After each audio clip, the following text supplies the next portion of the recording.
Just a heads up, y'all. This episode contains some salty language, which means it's finna be some cussing. All right, on with the show.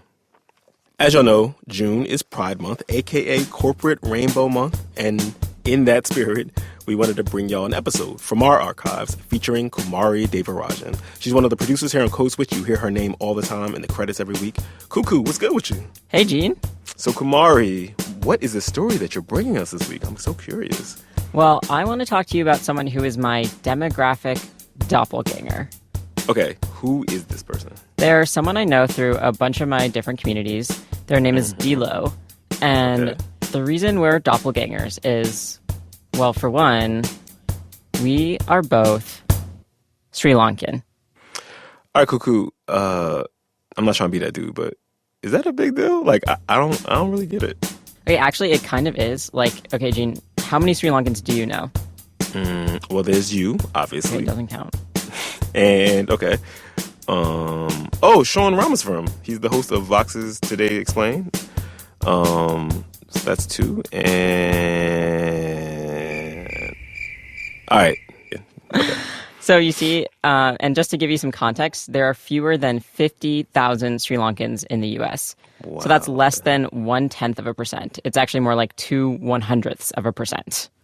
Okay, that is a tiny number. So that's not all. Dilo and I are also both Tamil, which is the ethnic minority in Sri Lanka. So that's even a smaller percentage of Sri Lankans in the U.S. that are also Tamil. Wow. So you're outliers upon outliers. Yep, and it doesn't stop there. Dilo and I are also both queer and gender nonconforming in some way. So y'all are the unicorns of unicorns. Gene, not all gay people are unicorns. Of course, my bad. Sorry to the LGBT. On behalf of my people, I accept your apology. That was a very Chappellian apology on my part. But anyway, but damn, that means like I'm probably more likely to be struck by lightning than I am to meet a queer or gender nonconforming Sri Lankan Tamil in the United States. I'm pretty sure that's statistically correct. Okay, hold on for a second. I'm just going to pick my phone here. Wait, what are you doing? I'm just playing the lottery real quick, you know what I mean? Since the odds are my favorite right now. Yeah, okay, good luck with that. So yeah, Dilo and I, we're here, we're queer, we're from the other hemisphere, we're Sri Lankan Tamils, so of course we found each other. That will be the soundbite they use to caricature us on Fox News, BT Dubs. So, okay, Kumari, how did you two find each other in this big country? Well, so Dilo is an actor, and he's a writer and a comic, and he does a lot of solo-based theater. And I met him when I went to see him perform his one-man show at the Los Angeles LGBT Center in 2019. Do you remember that? Yes. Wait, after my show, right? I remember coming out of the theater, and then I feel like you were on the side or something like that, and then we ended up talking and you told me that you were Sri Lankan and I was like, what? And then, of course, after going nutty, then I was like, are you Tamil? And then you are, right? Yeah. And then I was like, no! And then I'm like, why don't I know you? Did I babysit you? Are we related? Right. Important question. Yeah. So tell me about the show. I'm very fascinated. What is it called? It's called To Tea or Not to Tea. To tea or not to tea? That is the question. And I've already told you I've been on testosterone for 4 years now, which means you know the answer to that question, which means you can leave. So as Dilo was saying, that question nods to his struggle over whether or not he should take testosterone. But the show is about a lot more than that. It's about coming of age, chosen family, honoring your parents.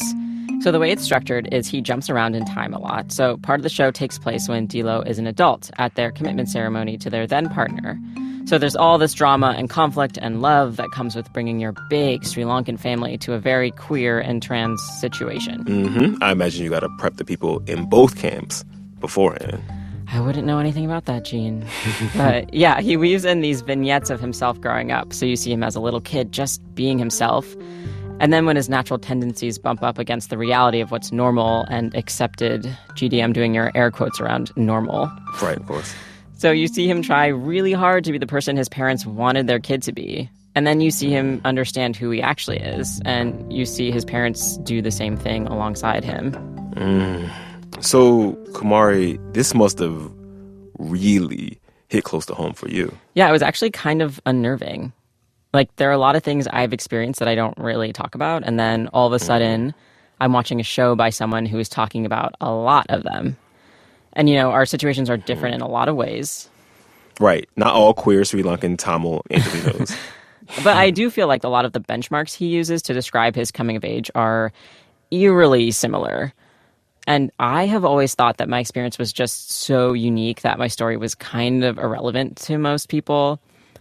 But there I was sitting in the audience next to people who are not anything like me and who are really engaging with the story of someone who was so like me, I was like, dang, maybe I need to talk about myself more. So, Kumari, I'm guessing there's a lot of heavy stuff in this show? Yeah, but it's also really silly, as you've heard. I mean, Dilo is a stand-up comedian. So let's take the opening scene, for instance, where he's describing his commitment ceremony. And I looked out into the crowd and I saw all of my Tamil Sri Lankan family, and I saw all of my queer trans people of color family, and everybody was loving on each other. And I was getting so emotional. And then the DJ played my favorite song. I always open up every show with what I consider like the warm-up type fives. You know what I'm saying? Even though it's solo-based theater, I want to let the audience know that they're going to have a good time. That song, by the way, was inescapable back when it dropped, when I was in high school, and it feels more ubiquitous now. It's bananas. You know what? I'm kind of fine with that. It is a bop. I really want to hear what the two of you talked about, because I imagine y'all had a lot to talk about. So to start off, I asked Dilo about why they decided to center the show around their decision to take testosterone. And they said it was because it was a really torturous process.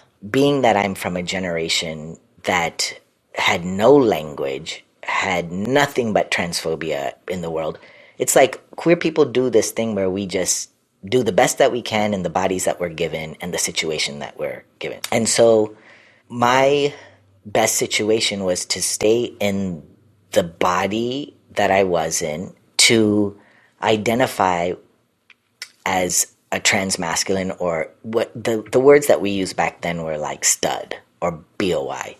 I almost drank the Kool-Aid in believing that my body was the revolution. Do you get what I'm saying?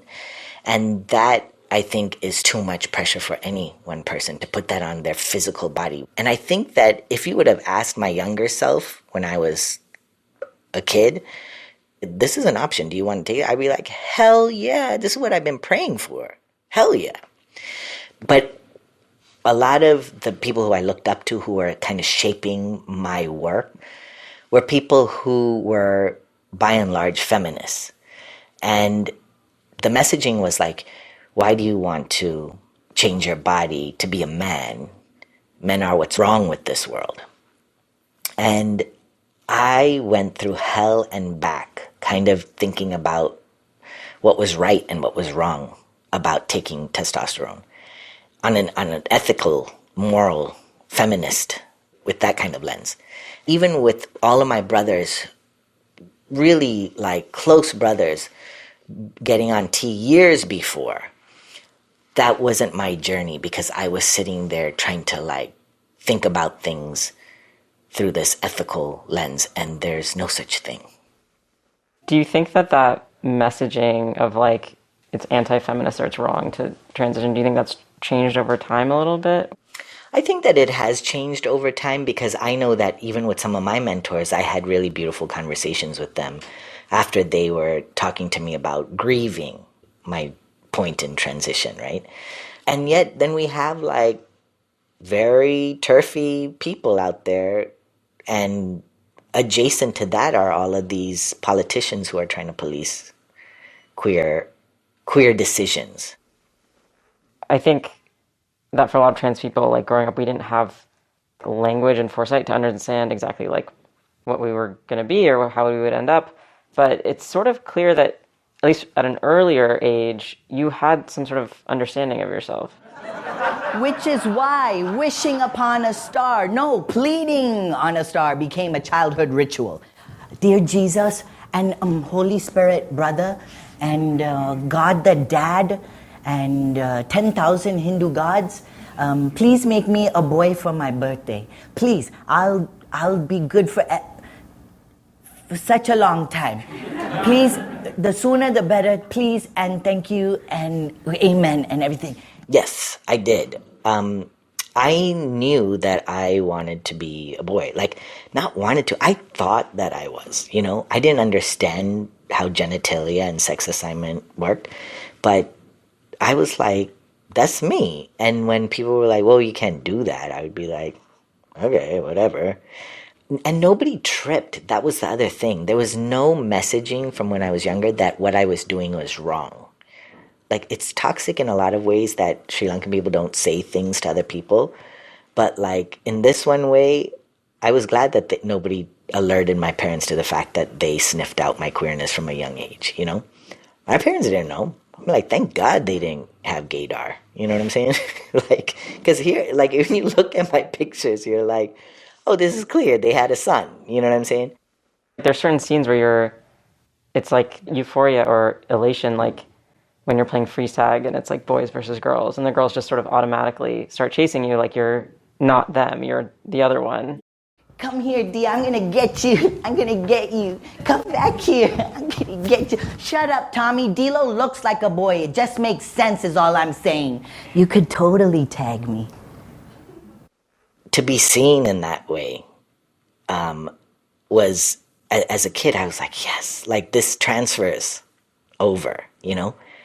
Pretty much every girl and boy in my class treated me as if I was a dude.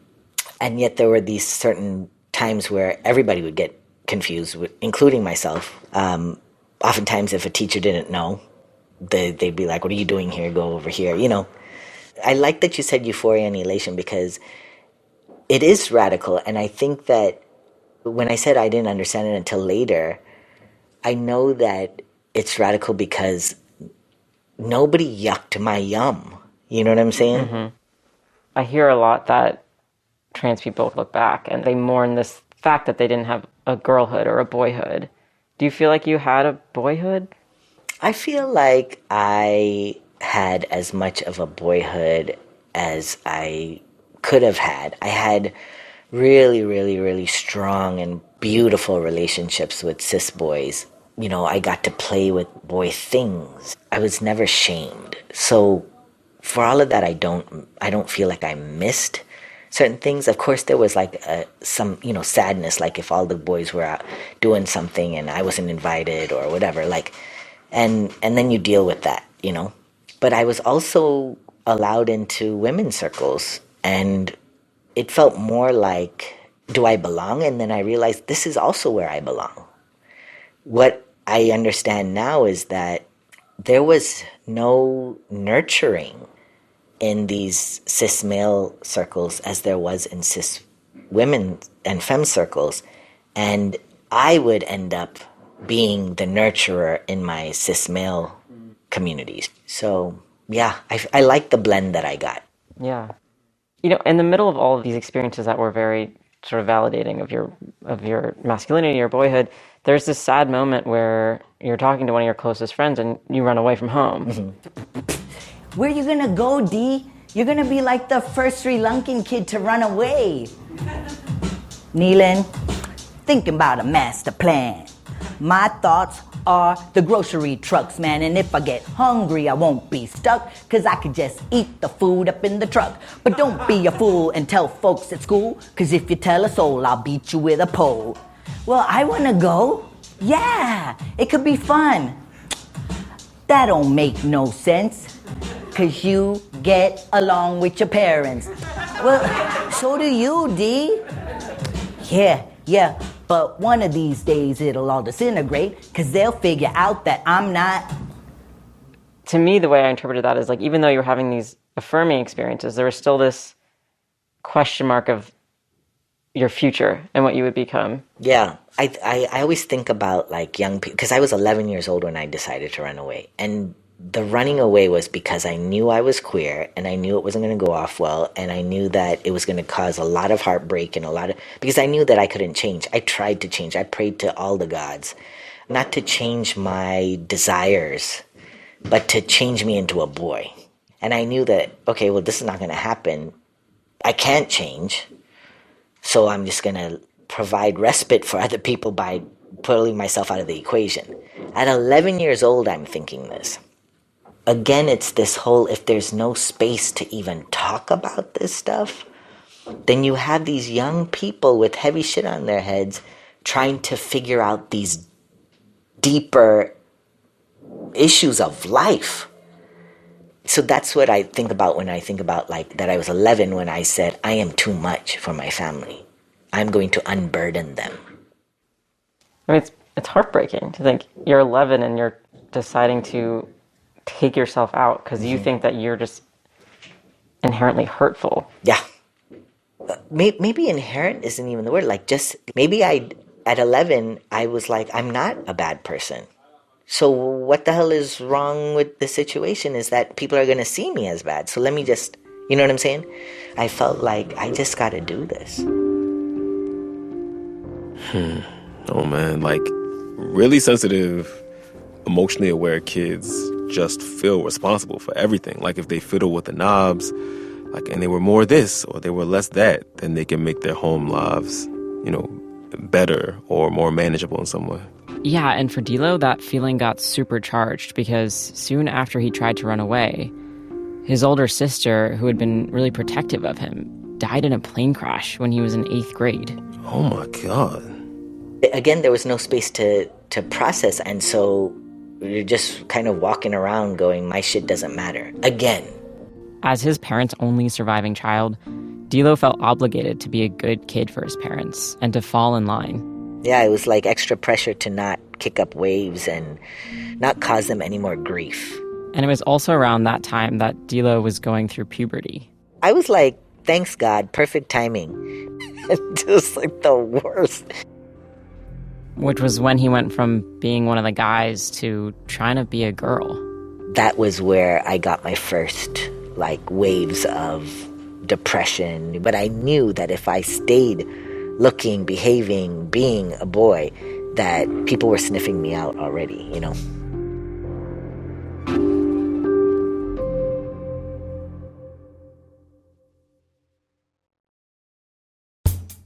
When we come back, Greetings to you all. I want to welcome everyone who has come from near and far. We meet Dilo's father, or at least Dilo's version of him. My uncle, on the other hand, was like, you didn't get his accent down. And I was like, I know, I can't get his accent down. It's very difficult. He's got a very particular Jaffna accent. all that after the break. Stay with us. Gene. Kumari. Code Switch. I'm talking to the playwright/comic/actor Dilo about his autobiographical one-man show, To Tea or Not to Tea. I asked my parents when I was about like 21 or something, 22, to come to a show of mine. And they were like, oh, I don't know, you know. And I was like, okay, well, think about it. And so my appa looked at the flyer and he was like, what is this? What is this, huh? Flyer for your show, huh? What is this word? Queer. Queer. Oh, that's my orientation, Appa. You want to put it on a flyer? Why do you want to advertise it? Appa, I'm not ashamed about who I am. Are you ashamed? No, I'm not ashamed. Yeah, I'm ashamed. Why do others need to know? You can be queer and be a quiet artist like Amma. Amma's queer? Yeah. No, she's not queer. She's quiet.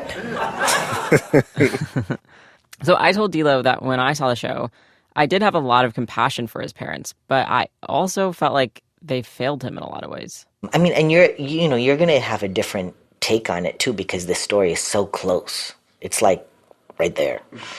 And I think that a lot of people leave the show rather feeling the way that you did, but on a different tip, in that I've heard parents go, I saw them trying their hardest. You know what I'm saying?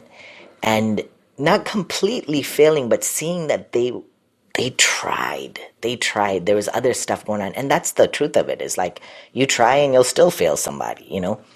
And I've had people tell me that they felt like I honored my father, specifically in this story.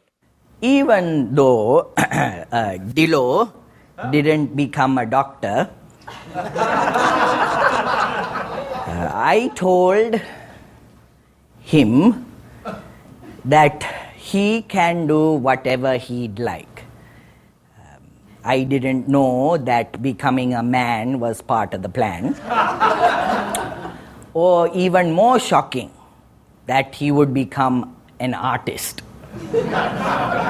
Just joking. You definitely got the, like, how long it takes for Sri Lankan men to, like, talk, like, a story. But they take their time. Yeah.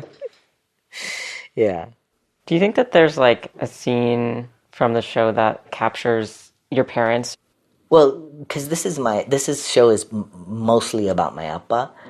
Towards the end, I think that the last scene with my father and I outside encapsulates that, yes, the journey was hard and the struggle was real, but it was only that way because there's a deep love.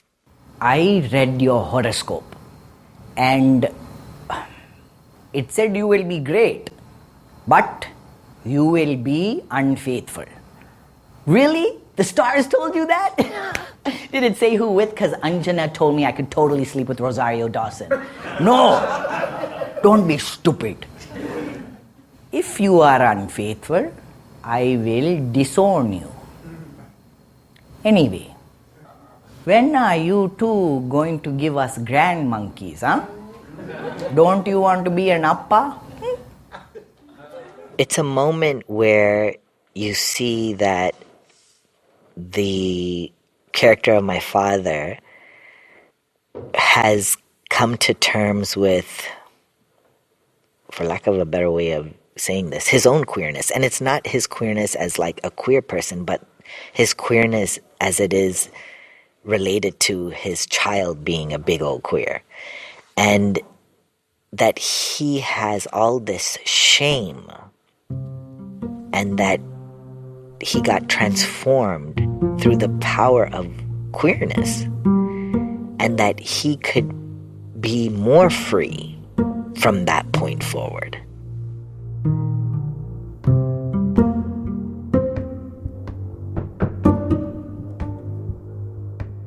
What was your measure of success for your parents? That they allow space for themselves to grow with their kids. Like, I have my cousins and really amazing queer parents in my life who, when I watch how they parent, I'm like, damn, I wish you were my mom. And I know that's fucked up to say, but I feel that a lot. I'm like, God damn, my people's is doing this thing right. And my Amma asked me one time, she was like, was I a good mother? It came out of left field. I was shocked when she asked that question. And I said, I think you did the best that you could, given the fact that you came from a community where people didn't talk about their feelings, where you were coming to the States as in your 20s, you didn't know yourself, and you're trying to keep up with the Joneses because you think that that's what's up. And then you have a kid who dies, and then you have another kid who is trans. That's a hand. You know what I'm saying? So in that way, like, I'm just like, the fact that I wouldn't say that they celebrate me for being queer, but they definitely, it's not just tolerance, you know? Like, my parents are stepping up for other queer people in our communities as well. For me, coming from that Sri Lankan Tamil family, when anything is sort of deviant or different, there's a lot of this hush-hush, like, shove it under the rug. Yeah. Given that, what does it feel to have such a public show? Yeah, like a sort of, like, soul-bearing show. It's the only work I know how to do now. You know, when I started my career, I was doing poetry, and the poetry was about bigger issues.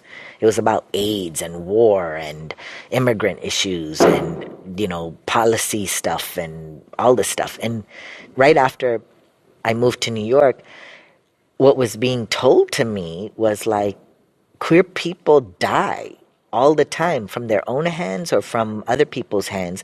And we don't want you to die, D, so you better learn what it means to be vulnerable. And so I've been on this career-long lesson in trying to figure out, how do I show more of myself to the world? If the world doesn't allow other people to rip open their souls and expose themselves, then let me do that. So to this thing about, like, what does it feel like to bare my soul and, quote unquote, as the Sri Lankans would say, air the dirty laundry? I think that for the most part, people are kind of relieved that it was done. It's like, oh, like I'm not saying Kanye right now, but like Kanye back then, like sometimes he would say the shit that everybody needed. Like it was like there was too much pressure in the tire and somebody just needed to like release some air out the valve. There's a bad analogy using Kanye, but what I'm saying is that he could shake shit up by just being. Having gone through everything you've gone through and having all the language and experiences you have now to like really excavate those memories, like what sort of feelings does it bring up? Immediately I thought, do I wish that my life could have been easier knowing what I know now? And I've come to that realization that I wouldn't be who I am. Mm-hmm. And I'm liking myself more. Do I want other people to suffer? No. You know what I'm saying? Like, am I trying to like use where I've been to like prevent that from happening with other people? Abso-fucking-lutely. Listening to your conversation, Kumari, I'm really curious about the uncanny valleyness of it all, like how you processed it, because here's this dude who is so much like you, like putting all his business out there, like out on Front Street, and watching it probably made plain all the ways that he isn't like you, like all the peculiarities of your own story and your own identity and how you processed all of that. Yeah, I mean, honestly, it gave me a lot of anxiety. Because it's like, here are all the things that are so private and personal and related to me and my experience. And now here I am making them live on Code Switch and on NPR. It's like I'm exposing myself without exposing myself because it's Dilo talking about them, not me. But I am the one asking the questions and shaping the story. So it feels dangerous. It's like I'm on the precipice of sharing my own experience, or I'm talking around my experience. And as I'm saying this, I realize that I did this to myself. I chose to talk to Dilo. I pitched this to the show. I only have myself to blame. You did it to yourself. You did it to yourself. No, but this definitely still took me out of my comfort zone. So talking about queer Sri Lankan stuff on Code Switch or on NPR, which is, what my parents listen to, what people who know my parents listen to, it's kind of like I'm playing with fire. And some people are about to find the flyer for my show, metaphorically speaking. And, if I hadn't seen the show, I probably wouldn't have had the courage to put myself out here like this, even the little bit that I am. So I think it's safe to say that the show did a lot for me in opening myself up, and I think it'll do even more for lots of other people. I want queer, non-binary, trans people, the whole umbrella, to come in and feel like proud that somebody could share their story in this way on this important stage in Los Angeles. Well, I'm very proud. It's very cool for me to see you. I'm so proud that you're proud. That makes me happy. All right, y'all, that is our show. You can follow us on Instagram and Twitter at NPR Code Switch at both places. This episode was produced by me. It was field produced by Alyssa Jung-Perry and Leah Dinella, and it was edited by Leah. And we would be remiss if we did not shout out the rest of the Code Switch Massive: Christina Kala, Dalia Mortada, Jess Kung, Verilyn Williams, Lori Lizarraga, B.A. Parker, and Steve Drummond. Our art director is L.A. Johnson. And on behalf of the aforementioned Code Switch Massive, I just want to take a moment to offer a warm farewell and a big thank you to Kumari. Kumari has been on the Code Switch team for 5.5 years, so basically as long as this podcast has been a thing. And now she's leaving to take on some new adventures. They all sound really exciting. Kumari, share with us what you're about to get into. Thanks, Gene. Yeah, so I'm headed to Vanderbilt University, where I'm going to get my MFA in fiction. I'm really excited, but of course I'm really sad to leave Code Switch. It's been not only my job for the last 5+ years, but In a lot of ways, it's been my family, my education, my home, my playground. So I just want to say thanks to you and to the team, and I hope to be back someday. Just not as a producer. We are going to miss you so much. Please pitch us whenever. You are always welcome here, obviously, Cuckoo. And on that note, I'm Gene Demby. I'm Kumari Devarajan. Be easy, yo. Blessings.